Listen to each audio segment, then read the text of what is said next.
Manchmal musst du über deinen eigenen Schatten springen, hat Susi gesagt. Und all deine Vorstellungen über Bord werfen. Denn am Ende ist das alles andere als Tüdelkram. Es würde dich herausfordern, überraschen und komplett aus der Komfortzone werfen, hat Susi gesagt. Und genauso hat sich China auch am Anfang angefühlt. Weit weg von dem, was wir eigentlich wollten. Und doch genau am richtigen Ort. Guangzhou ist eine Metropole, die scheinbar direkt in den Himmel wächst, mit einer Skyline, die von unzähligen Wolkenkratzern geprägt ist. Mit 18 Millionen Menschen in der Metropolregion ist sie nicht nur der größte Wirtschaftsmotor Chinas, sondern auch ein absoluter Magnet für Kultur, Handel und natürlich für Essen. Hier könnt ihr euch durch eine kulinarische Achterbahn futtern. Es ist unfassbar, wie viele und unterschiedliche Möglichkeiten zum Essen es hier gibt. In den letzten 30 Jahren hat sich China und damit auch Guangzhou rasant entwickelt. Die Stadt hat sich von einem Handelszentrum mit Kolonialhafen zu einer Megacity gewandelt, die Hightech und Tradition auf unfassbare Weise verbindet. Klar, wir können über viele Dinge diskutieren, aber eins ist ja wohl nicht zu leugnen. Dieser Fortschritt hat Millionen von Menschen zum Wohlstand verholfen. Wenn du hier durch die Stadt gehst, dann siehst du Innovationen an jeder Ecke. Also autonome Busse, blitzschnelle U-Bahn und. Und nicht vergessen, der Canton Tower, der ist höher als jedes andere Gebäude, was wir jemals in Deutschland gebaut haben. Wusstet ihr übrigens, dass Guangzhou schon vor 2200 Jahren eine Handelsmetropole war? Damals kamen hier die ersten Gewürze aus Südostasien an. Heute laufen hier die größten Containerfrachter der Welt ein. Und was soll ich sagen? Hamburg, ich hab dich echt lieb, aber da kommst auch du nicht mit. Also Politik lassen wir heute mal außen vor. Es geht nicht darum, Systeme zu bewerten, sondern zu schauen, wie unterschiedlich sich Länder entwickeln können. Und unter uns, so ein großes Land wie China muss man auch erstmal regieren können.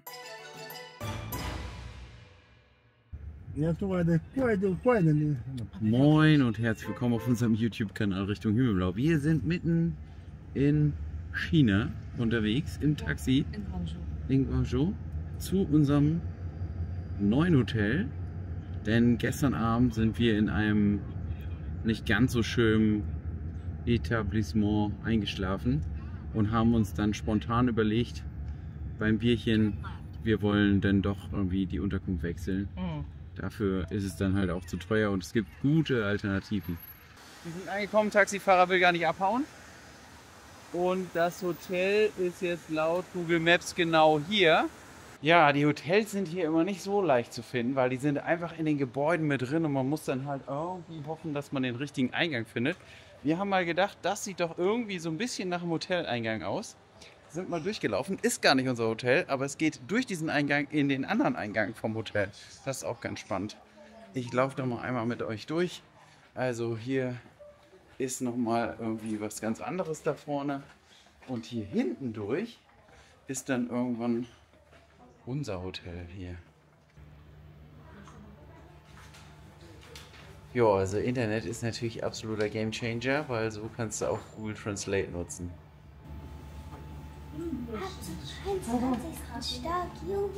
Okay. Sieht aus wie eine Katze. Sind wir schon da? Nein. Okay.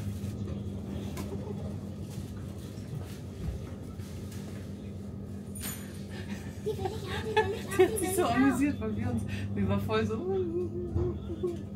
Und ich habe Piaolang gesagt, das ist schön, das heißt schön. Ah. Also ich weiß echt nicht viel, aber. Will ich auch. Und Lotti sagt, will ich auch. Katzenschwanz.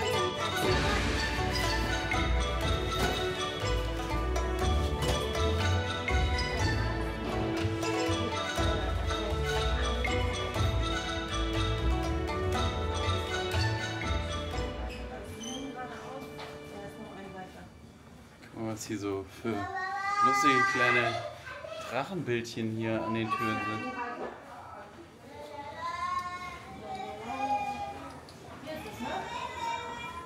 (23:08), ja. Haben wir auch so ein lustiges Drachenbildchen? Aha, hier so ein.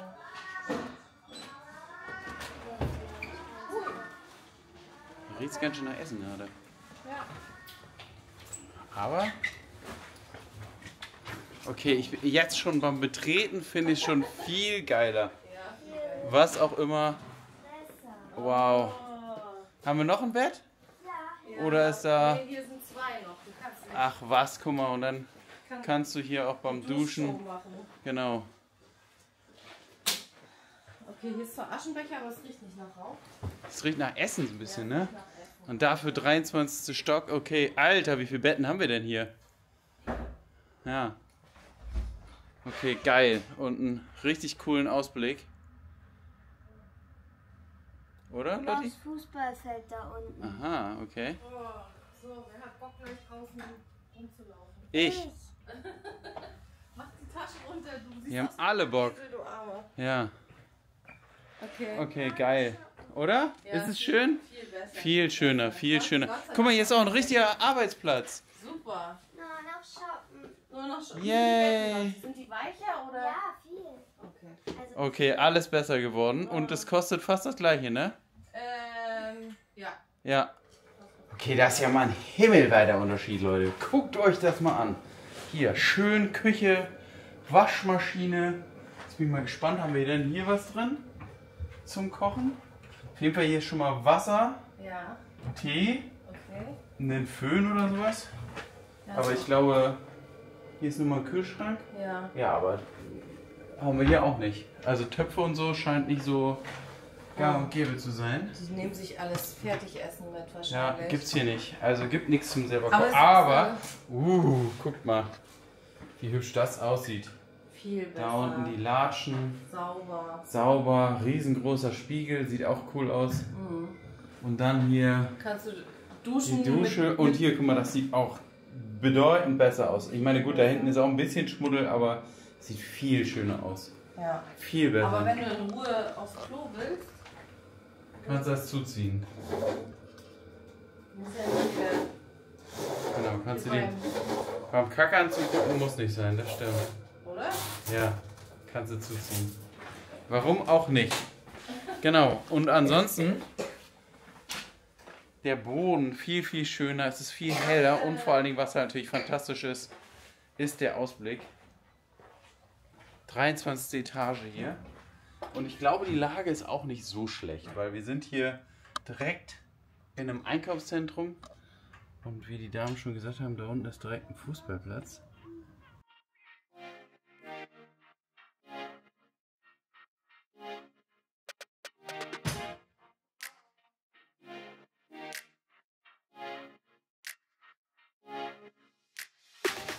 Und für alle Fans der Martial Arts Filme, so ein bisschen Bruce Lee schwingt hier auch noch durch die Stadt. Wenn man in die Hinterhöfe guckt, dann sieht man fast Iron Fist, wie er hier die Köche zusammenschlägt. Also das ist schon sehr, sehr spannend.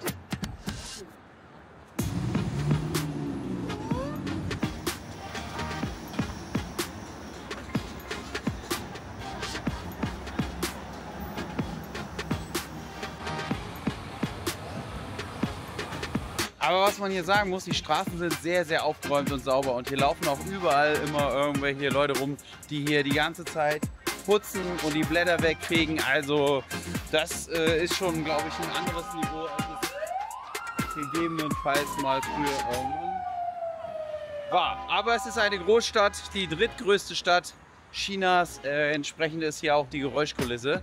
Es ist hier selten leise, es ist halt erstaunlicherweise um 18 Uhr wird es leise, weil da machen nämlich die Geschäfte zu. Das hätte ich hier nicht erwartet von so einer Großstadt. Aber ansonsten ist es hier natürlich schon ganz schön viel Gewimmel und vor allen Dingen, was hier richtig anstrengend und schwierig ist, sind diese ganzen kleinen Elektroroller und Fahrräder, die überall fahren, ne? Die einen links und rechts überholen.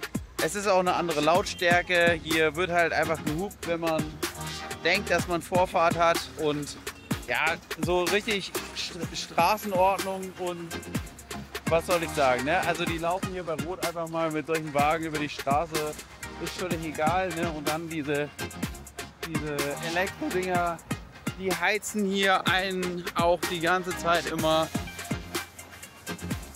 über die Füße. Ja. Komm! Das schaffst du, das schaffst du.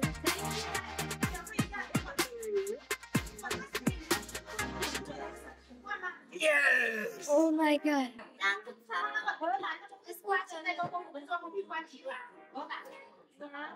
Wir sind ja nochmal umgezogen und sind jetzt extrem glücklich hier mit unserer kleinen Unterkunft. Ich hätte beinahe gesagt, wir wohnen ja jetzt hier in einem Einkaufszentrum. Stimmt aber überhaupt gar nicht.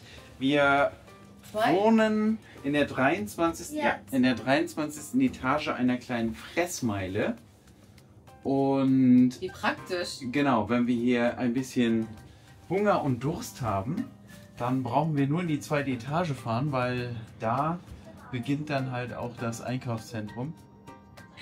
Und bevor wir jetzt hier unseren Tag starten, Gehen wir in unser Stammlokal. Genau. Sag es, wie es ist. wir können den gar nicht so einfach starten, weil Susi gesagt hat, nein, ich hole meinen Bubble Tea nicht nur drin. Bubble Tea ohne Bubble Tea. geht Eigentlich ist es mein Kokoskaffee. Ja, genau. Da gibt es nämlich auch super leckeren Kaffee. Habe ich auch selten getrunken und ich habe ja sehr lange in einem Kaffeeunternehmen gearbeitet, aber der hier ist wirklich, wirklich richtig gut. Ich muss Susi erstmal Zugang zum... Wollen wir uns hier hinsetzen? Ja, ne?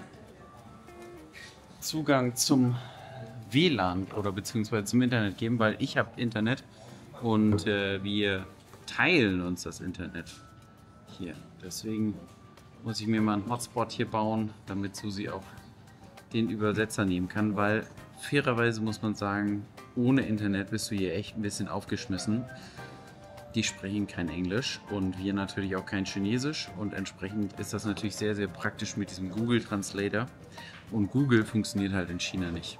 Mit Sicherheit gibt es da auch die chinesischen Alternativen.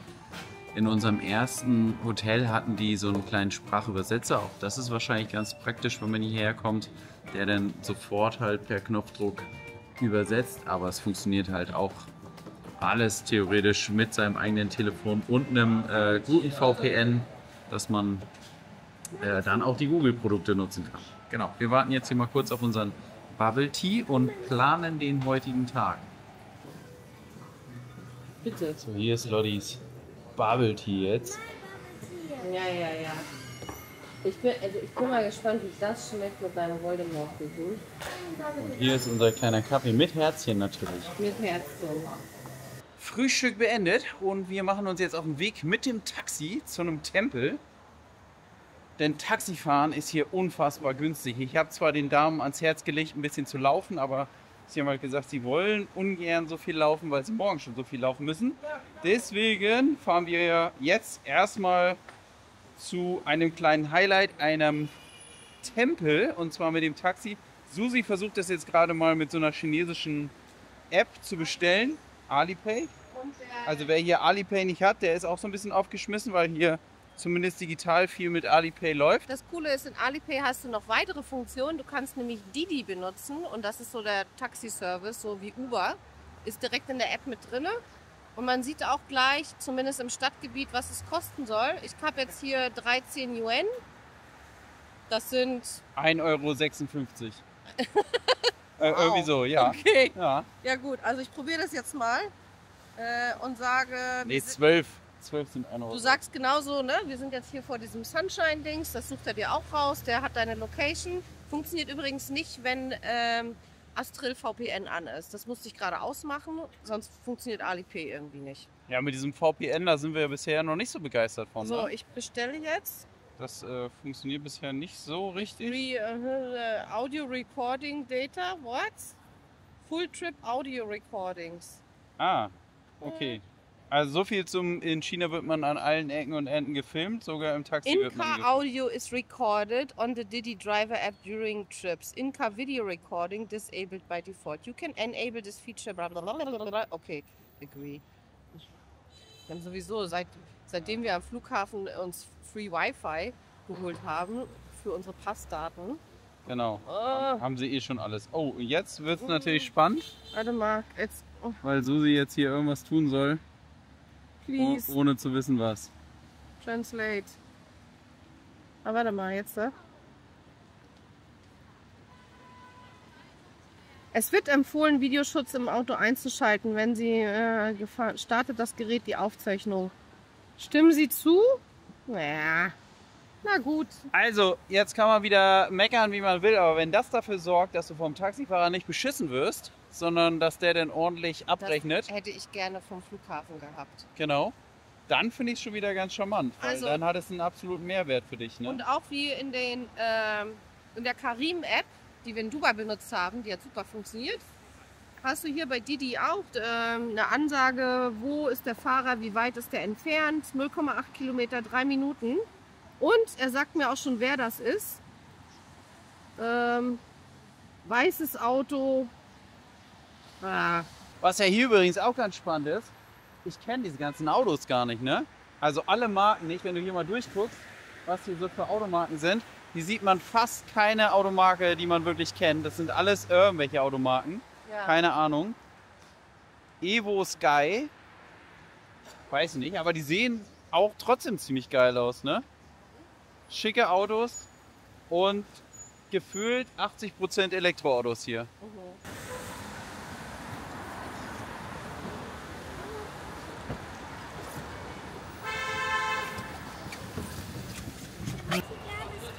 Ich habe jetzt im Taxi mal nicht gefilmt, weil die wollen das immer nicht so gerne. Wobei der war schon wieder sehr harmlos, der Taxifahrer. Aber auch schon wieder ein Elektrotaxi, ne? Die fahren mit ihren Elektrotaxis irgendwie besser, oder? Ein bisschen umsichtiger, ne? Ja, Also ja. kein Gedränge, kein Gehupe. Nee, absolut, absolut vorsichtig gefahren. Und das hat jetzt sogar noch weniger gekostet. Ich glaube 1,40 Euro.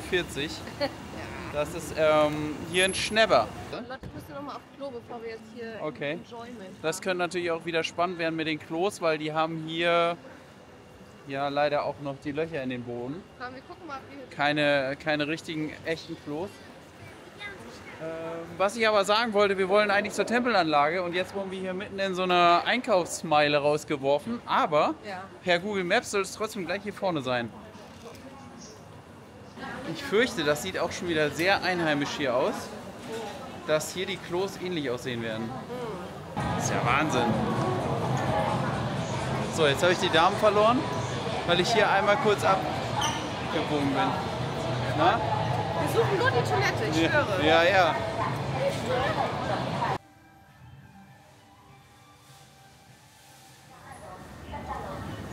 So, einmal durch die chinesische Shopping Mall.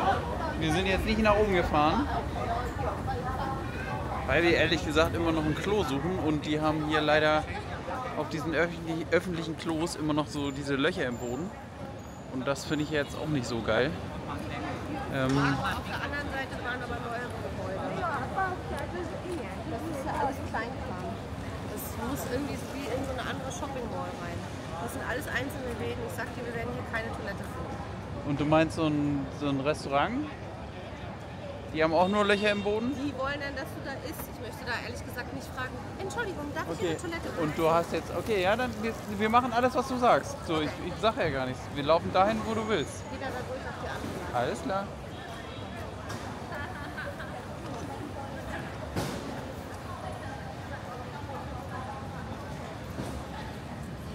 Ja, laufen wir nochmal durch die Shopping Mall. Wir wollen jetzt mal in diese kleine Shopping Mall.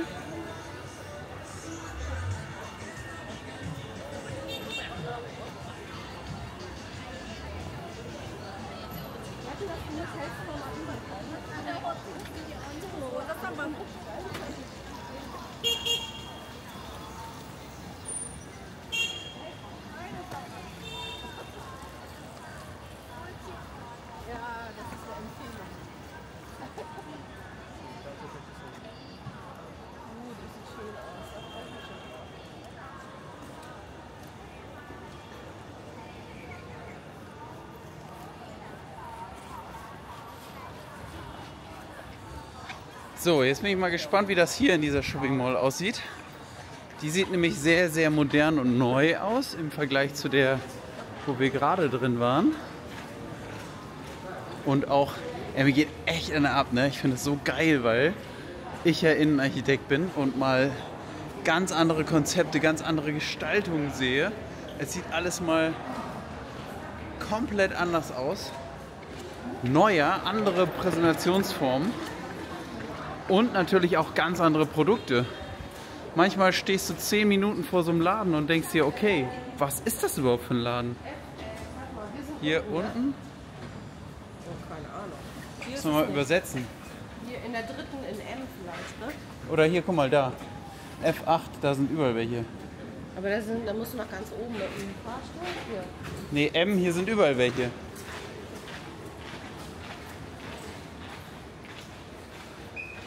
viel Stock war das da? Guck mal, hier sind überall welche. Auf jeder Etage sind die Klos. Aber nicht unten, ne? B nicht. F1, wir sind F1. F1 nicht, ein höher. Wir gehen mal in dritte.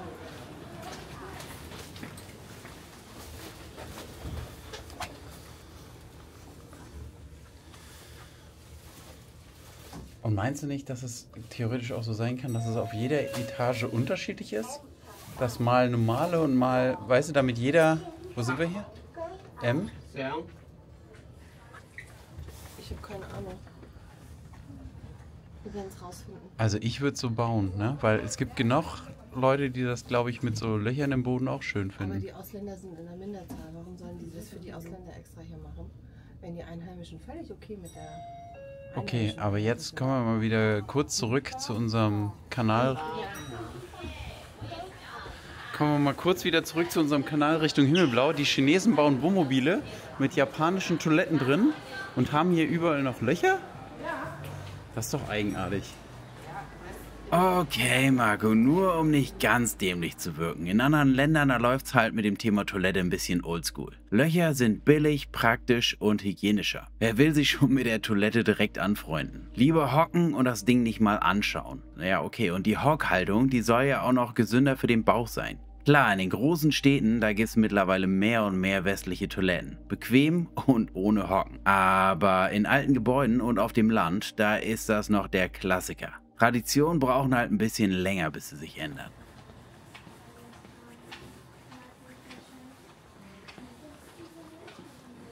Okay, hier sind nur Frauen? Ah.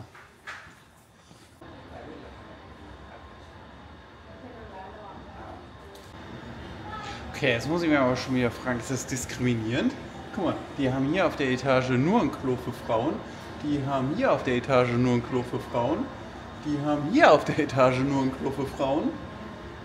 Andererseits bin ich hier natürlich in der Abteilung von Frauen und primär sind hier wahrscheinlich auch meistens nur Frauen, die hier shoppen.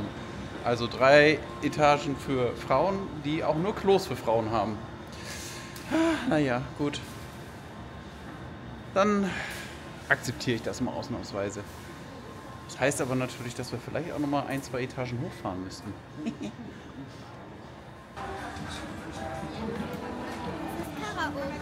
Also eigentlich suchen wir noch das Klo für Papa. Ja, Aber wir sind schon wieder falsch ab.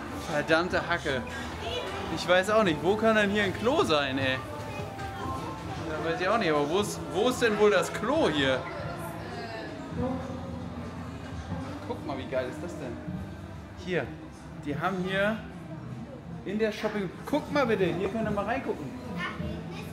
Guck mal bitte. Ja, das sind so Kabinen. Ja, du hast hier echt Kabinen, wo du mal eben so eine kleine Shoppingpause machen kannst und dann kannst du ein bisschen singen. Das machen die auch echt. Ist das ja verrückt, ey. Die sind voll. Alter, ist hier in jeder Kabine jemand drin? Ach, und am Ende sind die Klos. Wie geil ist das denn? Ich hab das gesehen, ganz Okay. Wo ist meins? Hier, ne? Okay, aber hier blitzt und blinkt schon wieder nichts mehr.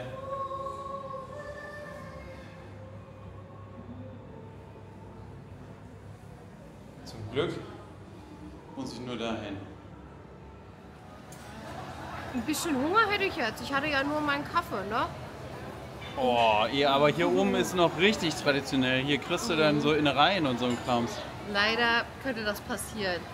Ich hoffe, Google Translate hilft uns und meine chinesische Freundin hat mir noch einen kleinen Essensguide, eine PDF geschickt, hat sie gestern schnell zusammengestellt, mit den bekanntesten Leckereien aus Guangzhou. Oh nee, guck dir das an, das sind hier echt, also hier sind so wirklich durchgeschmorte Innereien und sowas. Also wir können uns ja mal eine Karte geben lassen, aber das sieht halt sehr, das ist hier so richtig China. Okay, dann gucken wir halt einfach mal.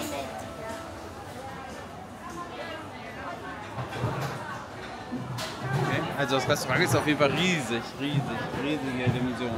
Wir warten mal kurz auf den Platz. Ich glaube, das ist auch eine Qual, hier in so einem Aquarium zu sein als so ein Fisch. Ja. wenigstens für sich alleine das. Na komm, wir bestellen den jetzt einfach, oder? Nein.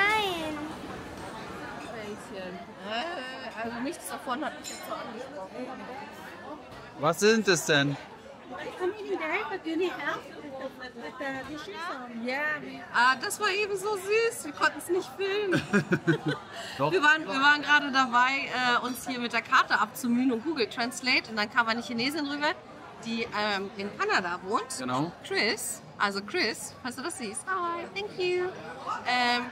Und sie sagt, kann ich euch helfen mit dem Essen? Und dann hat sie uns Empfehlungen ausgesprochen. Und dann haben wir zusammen mit ihr bestellt. Ja, perfekt, super. Also, weil sonst wären wir verloren gewesen. Naja, Ein bisschen. Auch dein Translator hat ja Dinge translated, die jetzt nicht unbedingt so... ja, aber ich hatte auch noch diese Empfehlung von meiner Freundin Lisa. Die hätte ich sonst auch noch kurz gezeigt und gesagt, habt ihr das? Wir wären sogar schon aufgeschmissen gewesen, weil die haben uns hier so eine Kanne und so kleine Gläser hingestellt. Da hätten wir schon gar nicht gewusst, was man damit gemacht hätte. Aber es gibt gleich Tee. Und dann kriegst du heißes Wasser und kannst es vielleicht mischen. Ja.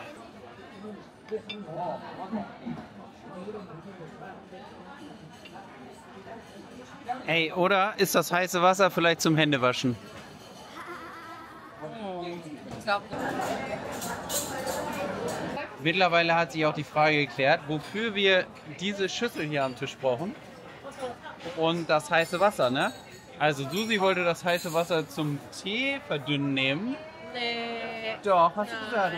Du wolltest anschließen mit dem heißen Wasser. Doch. Wir spulen kurz zurück, warte. Ja, ich wollte das Wasser zu mir. So, Bullshit. ja, doch. Also in Wirklichkeit ist das halt dafür da. Das ist so ein bisschen Tradition. Ja, wir haben hier sauberes Geschirr bekommen, aber die Chinesen nutzen diese Schüssel, um das heiße Wasser reinzumachen und ihr Geschirr nochmal hier am Tisch sauber zu machen. Du meinst, es ist dreckig? Ja, dann musst du das jetzt machen. Ja, hier. Passt gar nicht rein.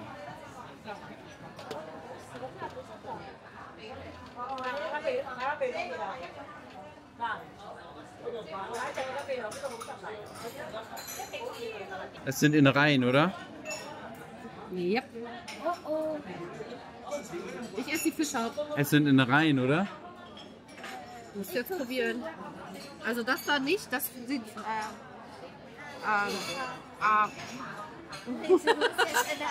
das ist voll lecker und es ist ja spicy. Yummy.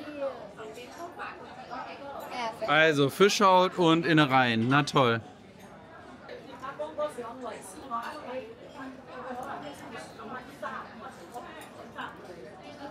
Der Tee ist aber ganz gut, ne? Ja? Oder?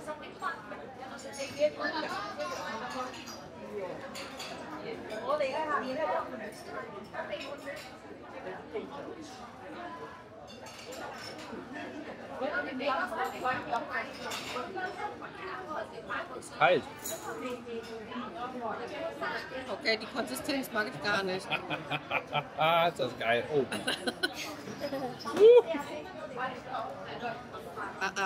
Oh. Nein, gar nicht. Ja. Okay, das ist speziell.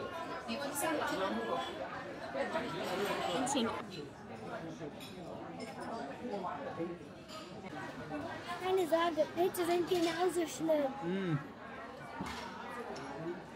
Die schlabberige Fischhaut hängt mir zwischen den Zähnen. Das ist ja unangenehm. Dabei bist du doch Fischkorb. Okay, ja. Fischi. Was isst du da jetzt? Ich fürchte Innereien.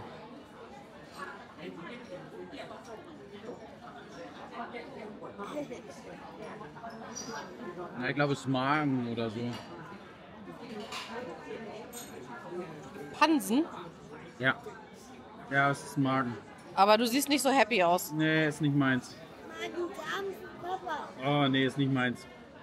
Das Also es ist halt sehr überwürzt, ne? Es ist halt scharf, sodass du es nicht schmeckst, aber das Verrückte bei diesem ganzen Essen sind die Konsistenzen, ne? Und hier, wie ihr seht, da ist noch so die Struktur, so diese innere, oder diese, kann man da genau, diese kleinen noppigen Dinger drauf. Und das macht halt auch im Mund nochmal so ein... Also da ist mir hier... Also Da geht die innere. Das normale Fleisch ein bisschen lieber. Aber das ist bestimmt Zunge. Das ist ja gruselig. Könnte sein. Aber es ist halt einfach von der Konsistenz viel besser, weil hier, das ist halt wie so, es ist noch nicht mal geil wie Wackelpudding, weil das so schuppig ist. Und dazwischen ist es halt wabbelig und diese Struktur hier von diesen Schuppen, die ist halt nochmal so ein bisschen, ja, wie soll ich sagen, schuppig, ne? Und das macht dann halt so ein ganz eigenartiges Kaugefühl. Das ist halt beides auch nicht so meins. Nichts. Nee. Das ist mir ein bisschen zu gewagt. Aber wir haben ja noch was bestellt. Mal gucken, wann unsere Dumplings kommen. Machen die ein bisschen. Ah, guck mal. Das ist Vielleicht hätte ich doch ein paar Dumplings bestellt. Du darfst die gerne essen. Shishini. Ja, keine Ahnung, was hier los ist. Also, auf jeden Fall ist sie gerade nochmal vorbeigekommen und Hat Marco Besteck hingelegt. Hat Nicht mir- mir oder Lotte. mir einen Teller mit Besteck hingestellt. Was soll das sagen? Obwohl, ja, habe ich so schlecht mit Stäbchen gegessen. Ja, schon. Ist ja unangenehm. Wir haben zum Glück noch was anderes, Entschuldigung, bestellt. So eine frittierten Dumplings und dann noch normale Dumplings. Die sind so mit Fisch gefüllt. Und die sind sehr gut. Ja, Also die kann man sehr gut essen. Das andere hier mit der Fischhaut und den Innereien. das ist ein bisschen zu speziell. Also wir haben es probiert und es ist nicht so unser Favorite. Nee. Nee. Weißt du, was ich für ein Gefühl bekomme? Man bräuchte für China einfach viel mehr Zeit. Wir könnten ja hier allein in diesem Einkaufscenter schon 2-3 Tage verbringen, weil es hier alles so spannend ist. Aber wir sind ja eigentlich, Dabei können wir gar nichts einkaufen, weil die Koffer voll sind. genau, wir sind ja eigentlich nur abgebogen, um mal kurz ein Klo zu suchen. Und jetzt irgendwie 3 Stunden später kommen wir jetzt hier raus. Aber Weil wir in Wirklichkeit natürlich wegen dem Tempel hier sind. So. Das ist auch echt krass. Ich meine, guckt euch das mal an hier, ne? In die Richtung allein. Diese riesen Leinwand da. Und was mir richtig gut gefällt, muss ich mal sagen, ist dieser Mix, ne? Ich mag es ja, diese alten Häuser hier zu haben. Guck dir mal hier diese kleinen Autos an, ne? Dieses bisschen knuffige und süße hier, was hier überall so durchquillt. Und dann der Mix aus dieser Moderne. Hier ganz eindeutig mit diesem Einkaufscenter. Sehr, sehr modern, auch innen richtig, richtig designt. Und diesen alten Strukturen, diesen alten Gebäuden, die man da auch noch so sieht. Ne? Hier so dazwischen ist dann plötzlich so ein richtig alter Klopper. Oder der hier, ne? Also das sieht auch so richtig alt aus. Neben genau diesem neuen hat halt einfach seinen ganz besonderen Charme. kleiner Bruder. Susi hat eben gerade noch mal eine Nachricht von ihrer chinesischen Freundin bekommen. Ich habe ja erzählt, was wir gegessen haben und so typisches Guangzhou-Essen und sie meinte, ja, ja, jetzt hast du es probiert. Übrigens, eine andere Spezialität ist hier Hundefleisch.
Ja, es ist auf jeden Fall beeindruckend, ne? Ich finde, das Du hast gesagt, das Gelände hier ist 1000 Jahre alt. Ja, wobei, wenn man sich den Tempel anguckt, entweder ist es extrem gut gepflegt oder ein paar Sachen wurden auch mal ausgetauscht. Sieht niegelnagelneu aus. Sieht sehr neu aus, aber die Anlage, wo der Tempel steht, die ist schon über 1000 Jahre alt. Sie steht mitten im Stadtzentrum. Ne? Das ist so verrückt. Du gehst halt über eine der geschäftigsten Meilen hier in diese Tempelanlage, hast draußen halt Tohuwabohu und kaum bist du hier in dieser Tempelanlage, ist halt Ruhe. Genau, also das ist mir gleich aufgefallen, dass es hier ein anderer Vibe ist. Und das Besondere in dieser Tempelanlage ist, sie haben 3 6 Meter hohe Buddha-Figuren aus Bronze, die wirklich beeindruckend sind. Die sollte man sich mal angucken, die sind echt schön. Ja. Und da findet gerade so eine Zeremonie statt. Ich weiß nicht genau was, aber die Mönche singen und es sind auch ein paar Leute mit drin im Innenbereich. Ich finde es viel, viel schöner als unser Kirchengesang. Jetzt kann man mich ja auch kreuzigen und steinigen. Ich weiß gar nicht, was man im Buddhismus macht. Wahrscheinlich wird man im Buddhismus eher als Wurm geboren. Aber da werde ich doch lieber wieder als Wurm geboren, als gekreuzigt und gesteinigt werden, oder? Also es ist auf jeden Fall sehr geil. Es hat was Rhythmisches, es nimmt einen mit. Es ist so beruhigend, genau. Und es gibt halt einem so Energie und Kraft. Also finde ich, ne? Ich stand da die ganze Zeit und dachte so, boah.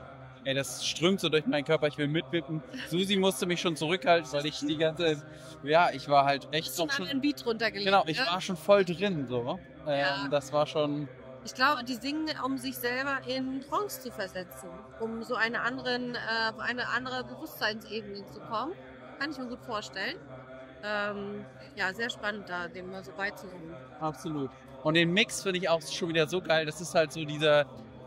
Das ist für mich China pur, ne? Du siehst hier diese alte Tempelanlage, angeblich 1000 Jahre alt, ne? Also die ganzen Strukturen sehen neu aus. Dann hast du dahinter die Shopping Mall neu gebaut und wenn du dich hier hindrehst, dann hast du hier noch so ein richtig altes, verfallenes Haus, wo man gar nicht so richtig weiß, was da ist. Aber da wohnen auch noch Leute drin, ne? Du siehst da noch so die Putzlappen irgendwie aus dem Fenster hängen und so. Also das ist schon einfach wahnsinnig spannend. Das stimmt. Ja. Ich wäre jetzt auch dafür, dass wir einen anderen Ausgang nehmen, weil da kommt man dann wieder raus auf die Straße. Das ist sehr spannend. Ja, machen wir. Vielen Dank, liebe Buddelanlage. Hast du gerade vielen Dank, liebe Buddel? Buddel bei die Fische. Oh Mann, oh Mann. So, vielen Dank. Norddeutsch. Ja, ich weiß auch nicht. Kein Gespür für Kultur. Ja.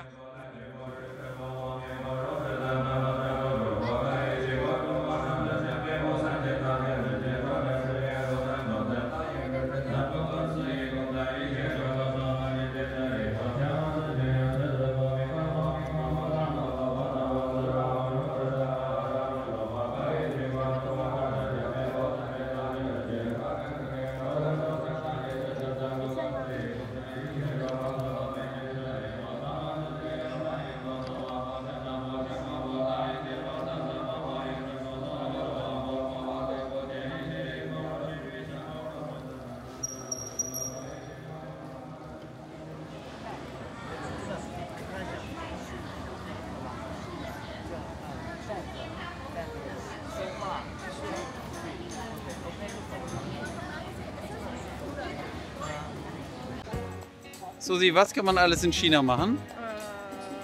Kaufen. Viel zu schnell Taxi fahren. Okay. Ganz viel kaufen. Shoppen.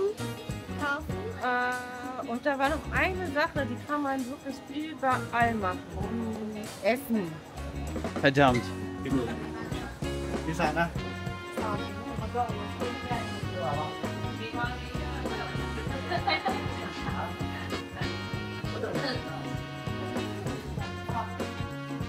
hat gewonnen.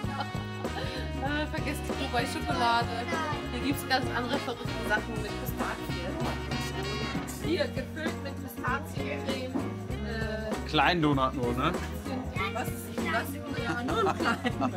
Ich nehme nur ein kleines Brötchen. Ich habe nicht so viel Hunger heute. Ja. Ich will auch nur ein kleines Brötchen.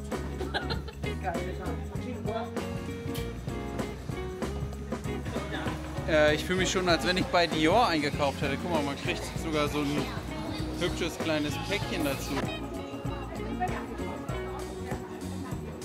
Ey, wie aufwendig diese Verpackung hier schon ist, ne? Das ist alles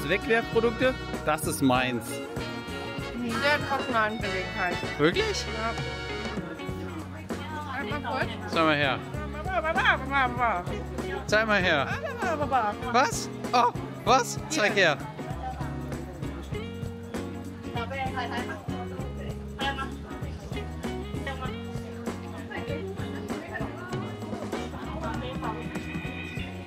Das ist staubig, ja? Oh. Ist ja mal gar nicht so geil. Toll. Oh, wo ist meins? Toll. Ich dachte, das wäre jetzt voll das Highlight, aber...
Ey, das ist ja so krass, das ist ein Kaufhaus.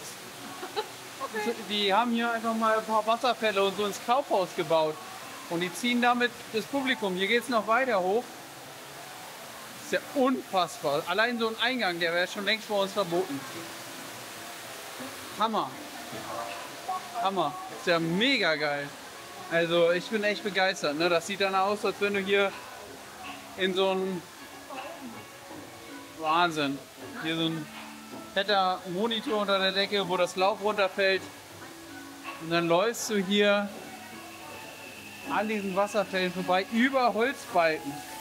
Darunter ist Wasser. Das ist ja wohl der Oberkracher. Wahnsinn. Also, das wäre bei uns nicht möglich. Allein hier diese Lücken, die dazwischen sind, wo du auch mal reinfallen kannst, du dir den Fuß verknicken kannst. Wahnsinn. Wie geil ist das denn? Einfach mal, das mag ich an China, ne? Einfach mal anders denken. Unfassbar geil, was sie hier an Läden und Design haben. Sehr cool. Also, wirklich, wirklich, wirklich cool.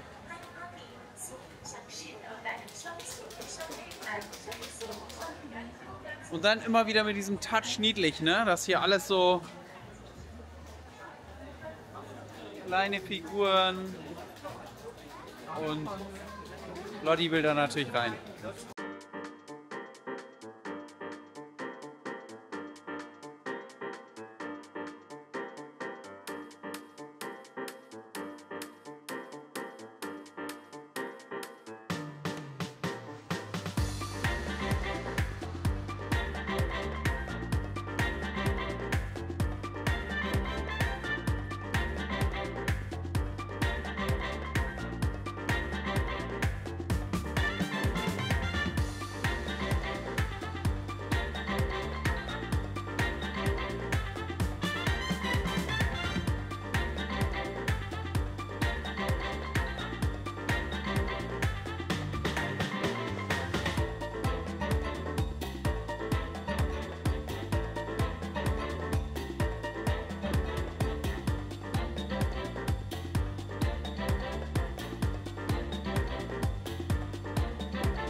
Es ist ja so eine Sache mit den Vorurteilen. Sie entstehen ja oft dort, wo Wissen fehlt, aber Meinungen laut sind. Sie sind wie so ein Nebel, der sich über eine Landschaft legt und die Konturen verwischt, bevor man jenen klaren Blick hatte. China war für mich lange Zeit so ein nebelfülltes Land. Ein Ort, der mehr aus Berichten, Schlagzeilen und Mutmaßungen bestand. Riesige Städte, überfüllte Straßen, Fabriken, in denen Menschen wie Zahnräder in einem riesigen Getriebe wirken. Und vor allen Dingen überall dieser dichte Smog, der den Himmel einhüllt. Ein Ort, an dem ich mich nicht frei bewegen kann. Ständig überwacht werde, ständig unter Kontrolle. Ich hatte mir so einen Ort vorgestellt, der in der Vergangenheit festhängt. Irgendwie chaotisch, unordentlich und vor allen Dingen dreckig.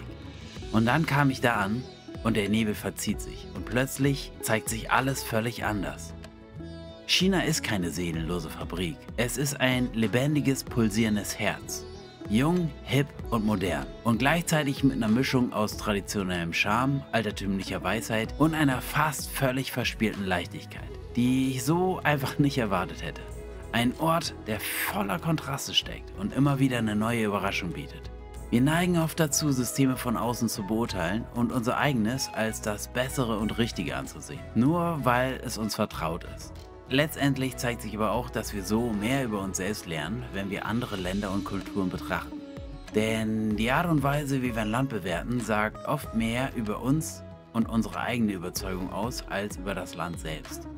Natürlich hat China Seiten, die schwer zu ignorieren sind. Ein System, das vieles kontrolliert und den Preis für Wachstum und Wohlstand in Menschenrechten und Freiheit zahlt. Doch auch wenn das Land in vielerlei Hinsicht hinterfragt werden kann, bleibt die Erkenntnis, dass wir unsere eigenen Maßstäbe immer wieder neu hinterfragen müssen. Und auch wenn das Land kritisch betrachtet werden sollte, zeigen sich viele positive Seiten. Seiten, die ich so nicht erwartet hätte. Besonders in Guangzhou habe ich einen starken Gemeinschaftssinn und einen bemerkenswerten Zusammenhalt der Menschen erlebt. Überall gibt es die Möglichkeit, gemeinsam Zeit zu verbringen. Ob beim Sport oder anderen Aktivitäten. Oft völlig kostenfrei. Und draußen. Parks und öffentliche Plätze sind lebendig und das Miteinander scheint ein zentraler Bestandteil des Alltags zu sein. Man hat das Gefühl, dass bewusst versucht wird, es den Menschen so angenehm und lebenswert wie möglich zu machen, trotz aller Herausforderungen, die das System mit sich bringt. Vorurteile versuchen das Unbekannte greifbar zu machen, bevor wir bereit sind, uns darauf einzulassen. Doch sie stehen dem Verstand oft im Weg, weil sie uns glauben machen, wir wüssten bereits genug.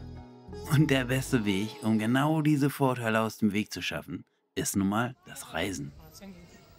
Guangzhou hier, drittgrößte Stadt von China. Es ist ja unfassbar, was hier abgeht. Und ich bin hier allem Anschein nach im Technikstadtteil gelandet, denn hier gibt es alles für Technikbesessene, von der Kamera bis über Laptops, bis Musikanlagen und so weiter und so fort. Das ist völlig Wahnsinn. Und dann aber meistens hier in so sehr, sehr kleinen Läden. Ne? Hier, guck mal, hier Taschen, alles mögliche, Kameraequipment, noch und nöcher. Und ich suche gerade noch eine Kameratasche. Ich bin mal gespannt, ob ich hier fündig werde. Also hier geht einiges. Vermute mal, die meisten, die an China denken, denken hier an solche Läden. Das ist ja echt krass. Also hier kleine Läden, vollgepackt mit Technik, mit Kameraequipment. Also guckt euch das mal an hier, was du hier für 4K Bildschirme kaufen kannst. Die kannst du hier überall hinhängen. Alter Schwede, das ganze Zimmer mit ausstatten.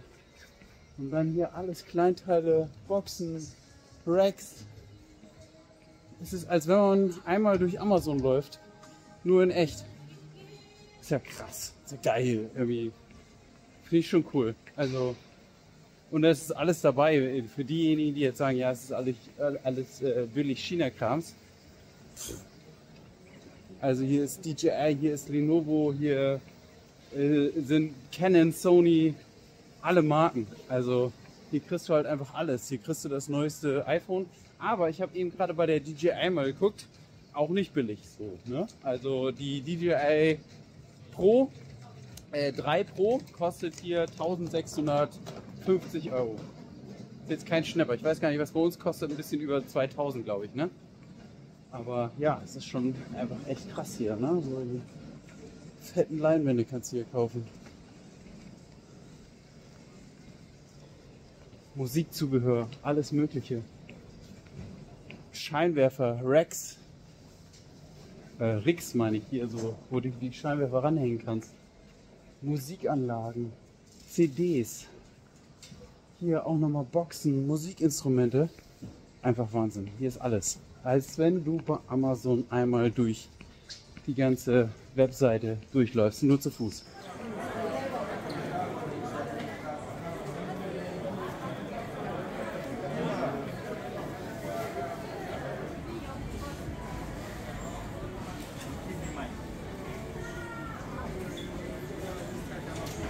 Das ist so krass hier, du verläufst dich hier vor der Größe.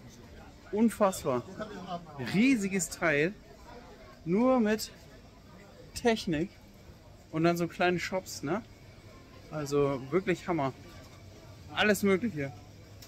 Ich fahre mal einen hoch. Ich bin mal sehr gespannt, was da oben noch so passiert. Aber das ist schon, ich war schon in der ersten Etage. Das ist schon echt super heftig. Wie bei Amazon durch die Seiten scrollen. Nur zu Fuß. Oh, hier gibt es alles. Fernseher, Klimageräte, Bootmotoren. Alles. Notstromaggregate, Klimageräte, Rasenmäher, Küchengeräte. Hier ist alles, ey, es ist ja Wahnsinn. Unfassbar hier. Leitern, ausfahrbare Leitern, der ganze Krams, den man hier, ne, für Dachzelte, alles was man theoretisch bei Amazon bestellt, verlässt hier wahrscheinlich das Lager. Gefühlt. Musikinstrumente, Waschmaschinen da hinten. Hier Verstärker. Da hinten noch mehr Musikinstrumente. Okay, aber keine Kameras mehr. Ich suche hier einen Kamerarucksack. Bin mal gespannt, ob es hier jetzt einen Kamerarucksack gibt. Wenn nicht, dann weiß ich auch nicht so genau. Weil theoretisch bin ich ja hier genau an der Quelle. Riesen Boxen hier, guckt euch das mal an. Jetzt machen sie auch ein bisschen Alarm.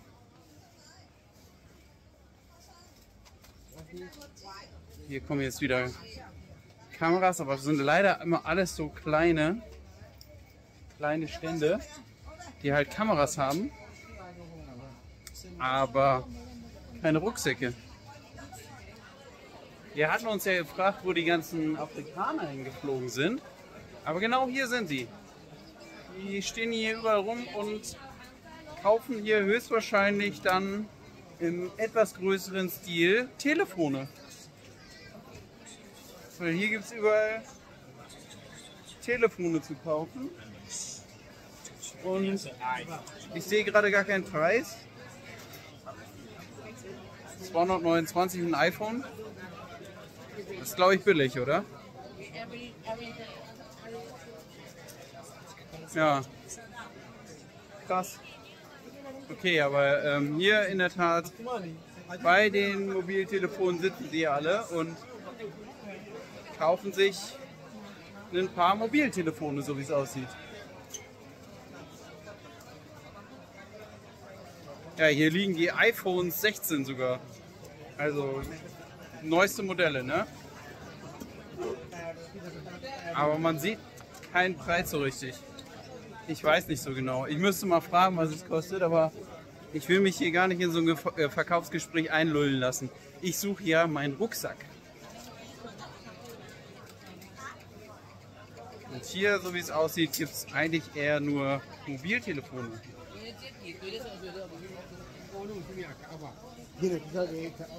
Ah. Okay, das sind aber alles so kleine Läden. Ich nehme mal an, hier werde ich nicht fündig. Aber spannend. Ich bin gerade sehr, sehr desillusioniert. Ich habe gerade mal nach der DJI Mini Pro 4 gefragt hier. Und die kostet hier 986 € umgerechnet. Und bei Idealo finde ich die für 668 €. Das ist ja krass. Also ich kann eine Drohne günstiger in Deutschland kaufen als hier in China. Vielleicht habe ich jetzt auch einen teuren Laden erwischt, aber da bleibe ich dran. Es ist unfassbar, jetzt ein so ein Ding nach dem anderen. Unglaublich, wie viele Shops das hier gibt mit Handyhüllen, Handys. Das ist ja Wahnsinn. Das ist ja völlig Wahnsinn. Aber ich suche kein Handy. Ach verdammt, ich bin noch so Dubai verwöhnt und dachte, ich kann jetzt hier ein bisschen shoppen. Aber die machen um 18 Uhr zu hier alle. Also hier ist um 18 Uhr Schicht im Schacht. Das ist nichts mit irgendwie rund um die Uhr shoppen wie in Dubai, sondern hier ist wirklich 18 Uhr Schicht im Schacht und heute sind wir den ganzen Tag schon durch die Stadt gelaufen. Deswegen habe ich jetzt hier heute keine Chance mehr. Da musst du erstmal wissen, ne, dass in China halt irgendwie doch der Sack Reis umfällt, ne? Es ist auf jeden Fall unfassbar, bis auf das es natürlich jetzt 18 Uhr ist und die alle zumachen. Aber ich rege mich halt auch durchgehend und immer wieder in Deutschland auf, wenn ich in so einen Shop gehe, weil man dann irgendwie nichts kriegt und am Ende muss man es doch wieder über Amazon bestellen. Hier ist das ganze Viertel nur für Kameras. Ganze Viertel hier Technik und Kameras. Es ist unfassbar. Hier jeder kleine Shop, okay, jetzt hier mal nicht, ne? Hier ist jetzt zweimal Essen und hier jetzt schon wieder alles zu. Aber ansonsten, dieser ganze Abschnitt hier, alles nur Handys, Kameras und Fernseher, Technik. Wahnsinn. Unfassbar. Also, und zu Recht werdet ihr jetzt sagen, ja, dann kauf dir doch endlich deine Tasche. Worauf wartest du denn da, wenn das da alles vorhanden ist? Verdammt, ich suche einen ganz bestimmten Rucksack. Der ist auch sehr, sehr geil. Den gab es nur leider in Deutschland noch nicht zu bestellen. Relativ neu, eine chinesische Firma. Aber mal ein richtig geil durchdesignter Kamera- und Laptop-Rucksack. Und den kannst du auch perfekt zum Reisen nehmen. Das ist halt ein richtig gepolsterter Rucksack. Sehr, sehr geil mit so einer Hinterlüftung. Das heißt, du schwitzt auch nicht am Rücken. Und ist auch jetzt von der Polsterung so gut, dass du den ganzen Tag tragen kannst. Also da hast du dann keine Baustelle mit. Ja, aber den gab es leider in Deutschland noch nicht zu bestellen. Und hier war ich jetzt gerade im Laden. Die hatten die Marke da, nur den Rucksack nicht. Und die hätte mir den jetzt per Express bestellen können. In Deutschland kostet das Ding sogar knapp, darf man gar nicht sagen, ne? 460 Euro. Für einen Rucksack schon echt viel Geld. Aber der ist auch geil, ne? Der hat halt nochmal so Kameraunterteilung für Objektive und all so ein Krams drin. Und mein ganzes Kameraequipment passt da rein. Und von daher, der ist schon geil. Hier kostet der auf jeden Fall 250 Euro. Also fast die Hälfte. Das wird sich schon dann wieder lohnen, ne? Bei der DJI bin ich ein bisschen irritiert, warum man in Deutschland das Ding für 300 Euro weniger kriegt. Aber beim Rucksack würde sich das auf jeden Fall lohnen. Ich muss jetzt nur noch den Laden finden, wo es das Ding gibt. Aber hier hat alles schon mehr oder minder zu. Ja, gut, dann jogge ich jetzt mal wieder zurück zum Hotel. Und ich vermute mal, dass die Damen jetzt auch mittlerweile ausgeruht sind. Und wir können dann ins nächste Abenteuer starten. Was übrigens sehr ärgerlich ist. Die nächsten 4 Tage soll hier richtig tolles Wetter werden. Sonnenschein pur. Und jetzt hatten wir hier 2 Tage Regen.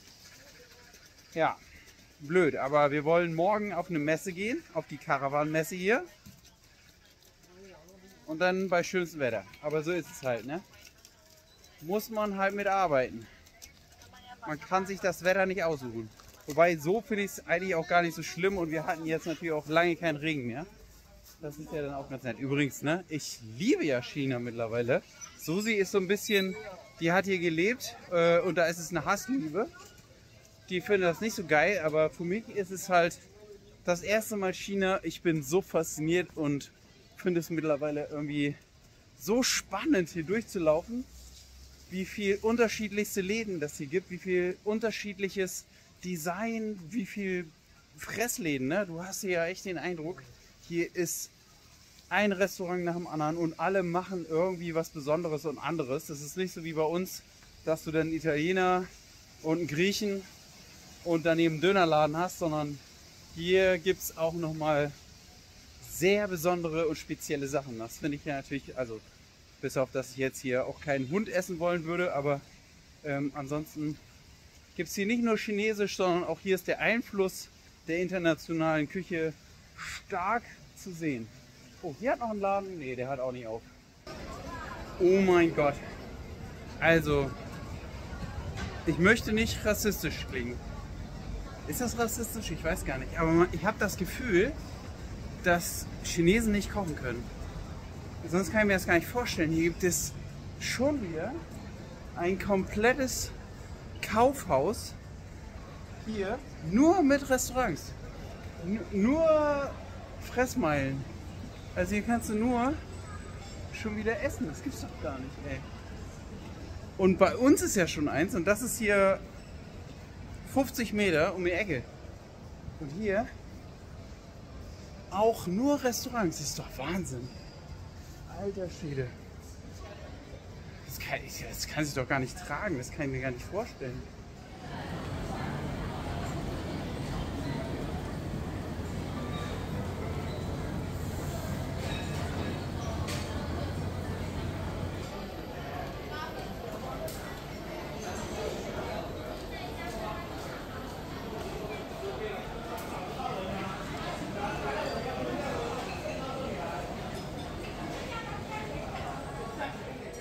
Wobei, was ich auch noch nie so in der Anzahl gesehen habe, sind diese Lieferdienste, ne? So wie der Kollege vor mir, der hier so rumbrüllt.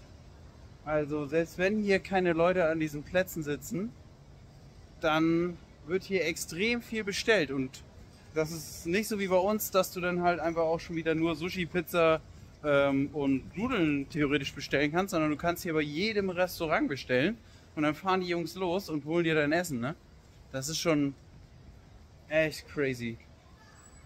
Wahnsinn. Also Essen auch schon wieder übertrifft fast schon wieder Dubai, muss ich sagen. Ich fand Dubai schon, gerade was so die Qualität und Vielfalt des Essens anging, unfassbar geil. Also so ein bisschen nach dem Motto, was du in Dubai nicht kriegst, das gibt's gar nicht. Aber hier habe ich das Gefühl, das ist ja fast noch mehr, ne?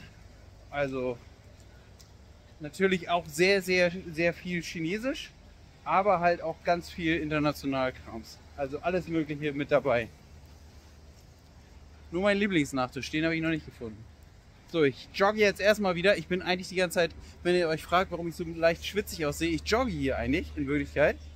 Und halt immer nur die Kamera drauf, wenn ich es gut finde. Ehrlich gesagt bin ich aber auch nur bisher 10 Minuten gejoggt, weil ich ansonsten hier überall was zu filmen hatte. Guck mal das Auto hier unten. Mit Lichtshow. Crazy, oder?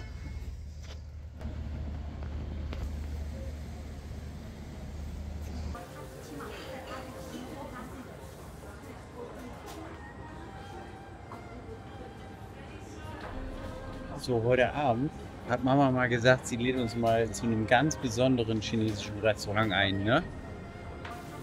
Ja. Wie wär's denn heute mit Zimtaugenfilet? Ja, wollte ich schon immer mal essen. Ja. Die Übersetzung ist halt teilweise ein bisschen schwierig. Wenn man es nicht erkennt, ne? So ein bisschen. Ist auf jeden Fall Fisch und. Was ist das zum Beispiel? Kurubla 5 Blumen Perilla Rolle. Na klar. Natürlich, irgendwie eine Blumenrolle. Ja? Ja. Also solange da kein Hund steht.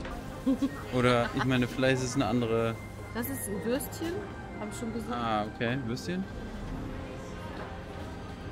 Was ist das hier? Das sieht auch gefährlich aus. Ach, das ist Ganzleber. Mmh. Oh, was ist das hier? Was ist das da? Ananas? Augenklappe. Trüffelaugenklappe. Nein, das Beste ist das hier. Da steht Trüffelaugenklappe.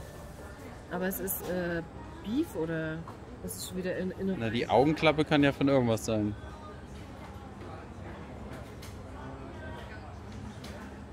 Das ist Schweine-Sojamilchtopf. Das hier? Und das darunter, das Fleisch. Achso, das.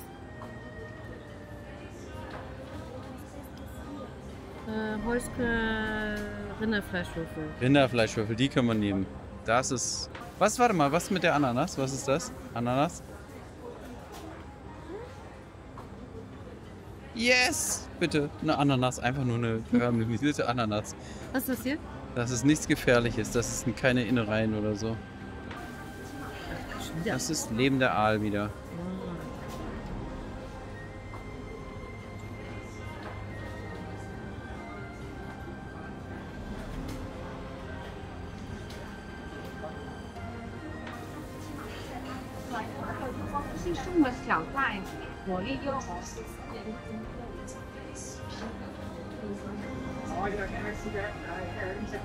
Muschelfleisch als Beilage. Muschelfleisch. Aber jetzt gießen wir erstmal um. Ja, wo wir das gelernt haben, was die Muscheln dann doch alles Gutes für die Meere tun. Die filtern nämlich die ganzen Schadstoffe aus den Meeren raus. und dann gibt es Leute, die Muscheln essen.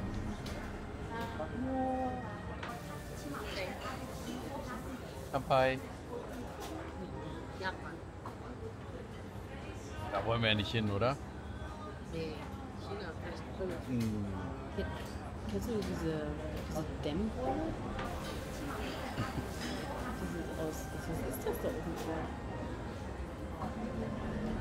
Gemüse mit. Ich finde, weißt du, was am besten aussieht? Die Ananas. Nur weil du genau weißt, was das ist. Ganz genau. Das ist ja nur der halbe Spaß in China. Aber irgendwas essen, wo man nicht mal weiß, was es ist, weil der Übersetzer total versagt hat. Aber sich mal gönnen. Ach ja, lecker gegessen haben wir noch.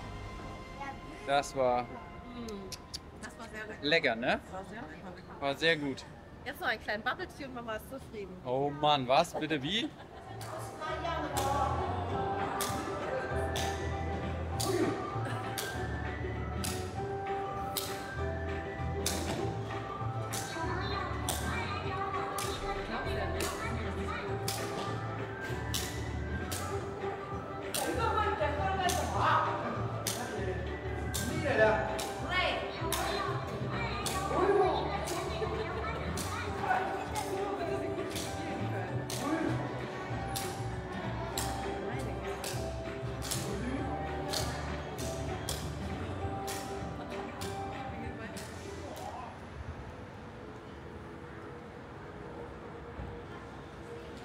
Haltet mich für kitschig, aber was ich auch total schön finde, ist die Lichtverschmutzung hier von so einer Stadt. Es ist so toll, wie die hier ihre Häuser beleuchten, wie hier alles blinkt und blitzt und sich dieses Stadtbild verändert.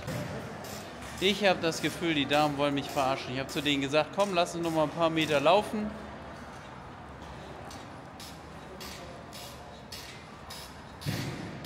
Toll.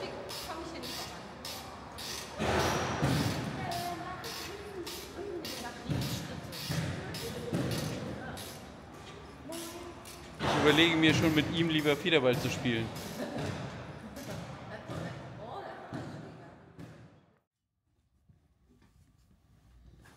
Ich packe meine Tasche und nehme mit meine T-Shirts.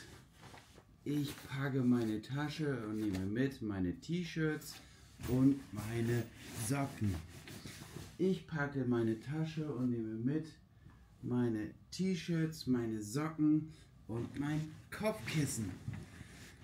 Ja, wir müssen schon wieder die Tasche packen, denn für uns geht schon wieder weiter in die nächste unfassbare und wunderschöne Stadt.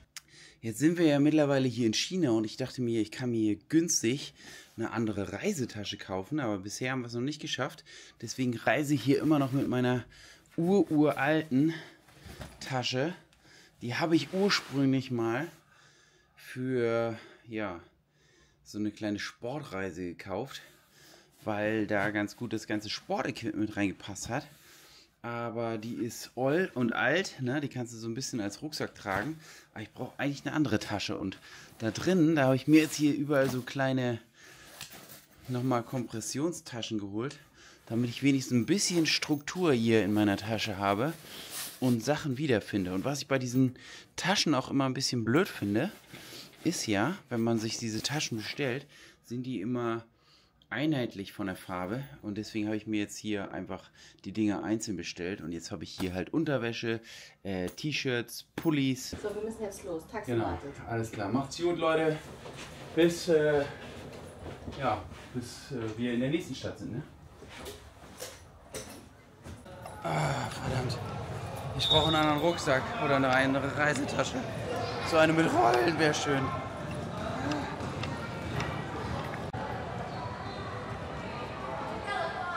So, ich habe jetzt das nächste Taxi bestellt. Diesmal fahren wir 1,5 Stunden von Guangzhou nach Shenzhen. Was ich richtig toll finde, du hast in Alipay so eine Transport-App, die nennt sich Didi. Und da haben wir jetzt die ganze Zeit uns schon Taxis gerufen hier in der Stadt.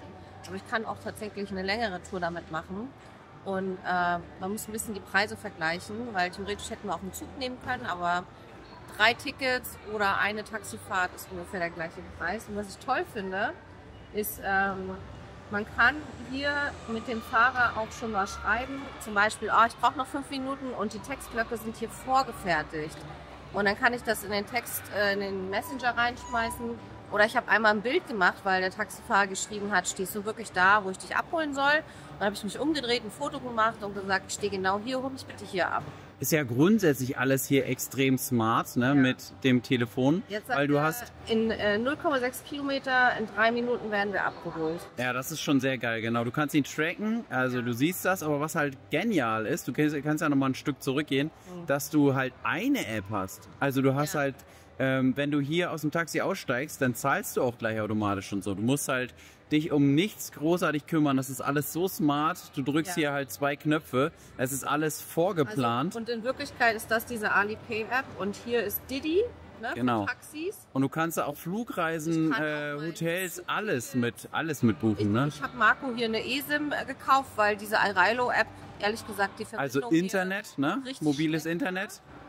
Ich kann hier Hotels buchen und ich habe hier eine integrierte Übersetzung. Also wenn ich jetzt hier in der App navigiere, habe ich ganz oft so einen kleinen Button, der so hin und her verschoben werden kann. Und dann kann ich sagen, übersetzt mir jetzt mal diese Seite, weil es chinesisch ist. Ja, meistens übersetzt er das sogar gleich live und in Farbe, ne? Wenn die irgendwas schreiben, dann steht das da immer gleich automatisch. Ich sehe auch meine Zahlung. Also jetzt zum Beispiel hier ist vorab die Zahlung für unser Taxi, 230 Yuan. Ja, sag doch nochmal 230, was sind das? Das ist ja irgendwie, wir fahren ja jetzt 1,5 Stunden Taxi und das ist ja ein Betrag, der ist ja 30 Euro. 30 Euro für 1,5 Stunden Taxifahrt. Also es kann jetzt noch eine kleine Gebühr dazu bekommen, weil wir solche Mautstraßen auch benutzen. Es geht einmal richtig so über so eine große Brücke. Ich glaube, das ist eine Mautstrecke.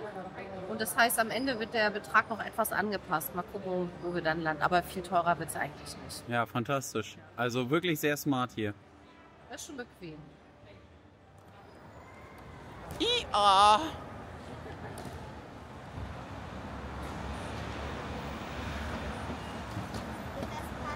Nee, ich glaube nicht. Okay. Ja, dann du vorne. Rucksack passt der da. Der passt hinten rein bei uns. Genau, hier reindrücken.